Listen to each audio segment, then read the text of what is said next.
Ever run into that pesky driver error while trying to update your favorite Call of Duty games like Warzone or Modern Warfare 2? No worries, I've got you covered.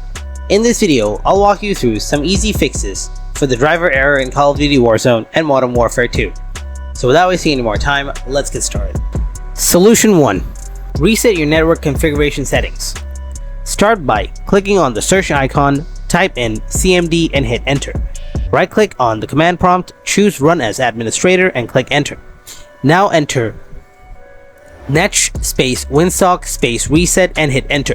Follow it up with ipconfig /flushdns and hit enter.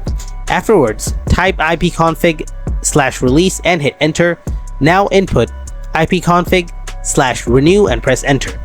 Next, type netsh space int space ip space reset and hit enter. Don't worry, I'll include these commands in the video description below.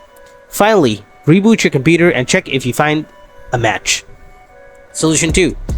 If the matchmaking struggle persists, try using an optimized DNS server.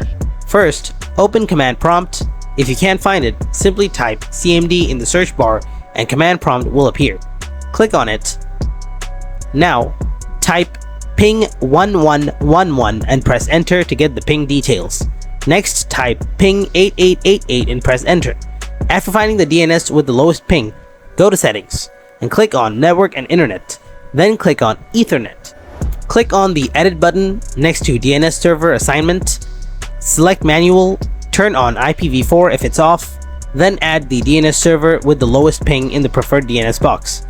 For alternate DNS, type 1001 if using 1111 DNS or 8844 if using 8888. Click save and check if the issue is resolved. Solution 3. If the error persists, let's try repairing the game. Open up the Call of Duty launcher, click on the settings icon, select scan and repair, then click begin scan. The launcher will check for any corrupted or missing files and prompt you to update them. Just hit update and wait for the process to finish. After that, you should be good to go without encountering this error. And there you have it, troubleshooting the driver error in Warzone, Modern Warfare 2 or any other Call of Duty game made simple. If you found this video helpful, then drop a like and don't forget to subscribe to our channel. And if you have any kind of questions, then please ask them in the comment section below. Thanks for watching.